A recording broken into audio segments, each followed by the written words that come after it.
पाठ 28 वाक्य रचना की कुछ सामान्य अशुद्धियां। सारा लोग पेड़ क्यों काट रहा है? हमारा साहब इन पेड़ को काटने की मंजूरी ली है। नहीं नहीं, हम पेड़ नहीं कटने देंगे।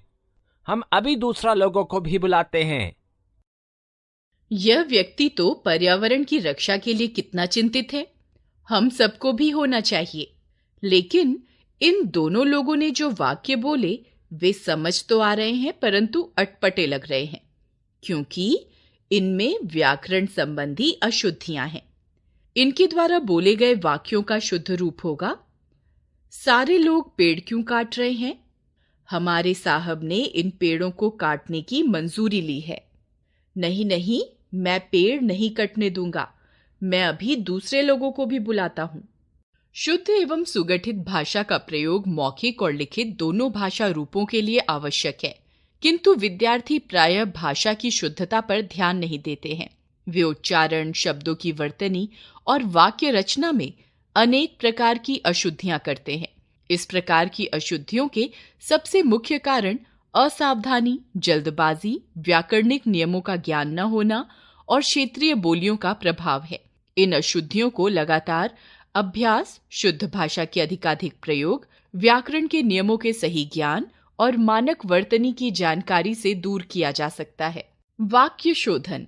वाक्यों में मुख्य रूप से अन्विति और पदक्रम संबंधी अशुद्धियां होती हैं। इनके अंतर्गत किस प्रकार की शुद्धियां आती हैं, इसका संक्षिप्त विवरण इस प्रकार है। अन्विति संबंधी अशुद्धियां। अन्विति संबंधी अशुद्धियों के अंतर्गत पदों के संज्ञा, सर्वनाम, विशेषण, विशेष्य, क्रिया विशेषण, क्रिया, लिंग, वचन और कारक के उचित समन्वय से संबंधित अशुद्धियां आती हैं, जैसे लिंग, वचन एवं कारक संबंधी अशुद्धियां। इन अशुद्धियों में स्त्रीलिंग के स्थान पर पुल्लिंग और पुल्लिंग के स्थान पर स्त्रीलिंग, एक वचन के स्थान पर बहुवचन और बहुवचन के स्थान पर एक वचन तथा कारक के चिन्हों का गलत प्रयोग किया जाता है। इसलिए शुद्ध लेखन के लिए इनका ज्ञान जरूरी है। कुछ उदाहरण देखिए। अशुद्ध वाक्य, शुद्ध वाक्य। अशुद्धि का प्रकार। मेले में हमारा बच्चा लोग खो गए। मेले में हमारे बच्चे खो गए। कारक संबंधी। इस कमरे का लंबाई अधिक है। इस कमरे की लंबाई अधिक है। लिंग संबंधी। मयंक ने अपना काम करना है।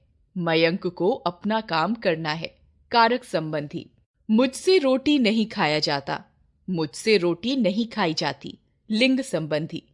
आपका सभी योजना व्यर्थ है। आपकी सभी योजनाएं व्यर्थ हैं। वचन संबंधी। मेरा तो प्राण निकल गया।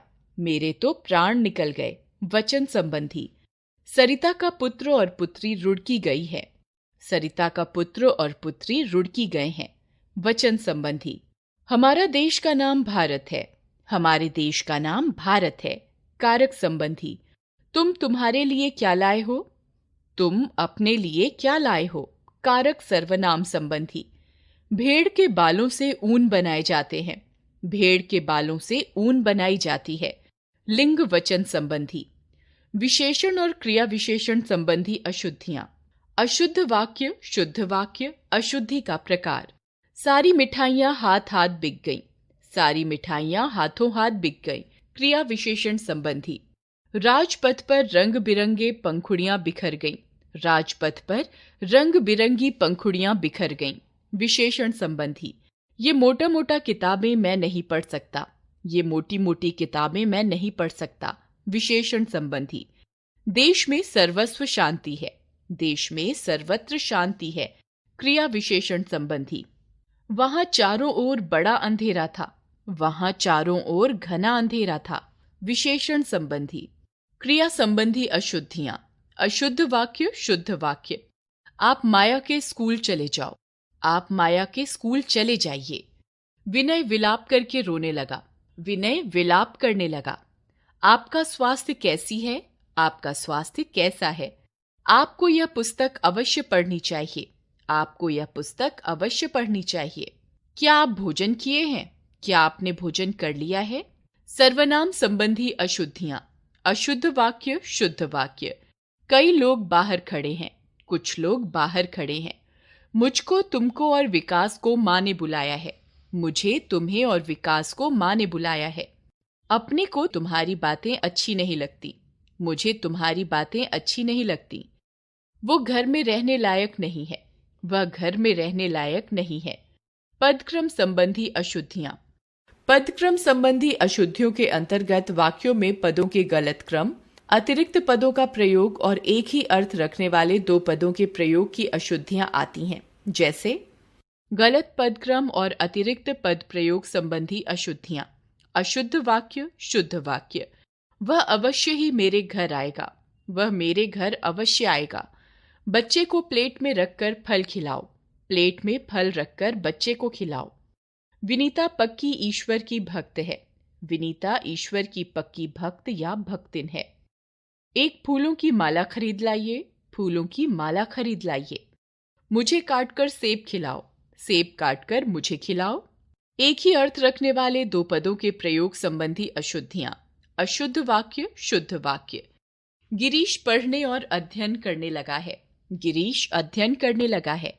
मेरे पास केवल मात्र 100 रुपए हैं। मेरे पास केवल 100 रुपए हैं। मीरा स्कूल से वापस लौट आई है। मीरा स्कूल से लौट आई है। मुझे यही मोबाइल ही चाहिए।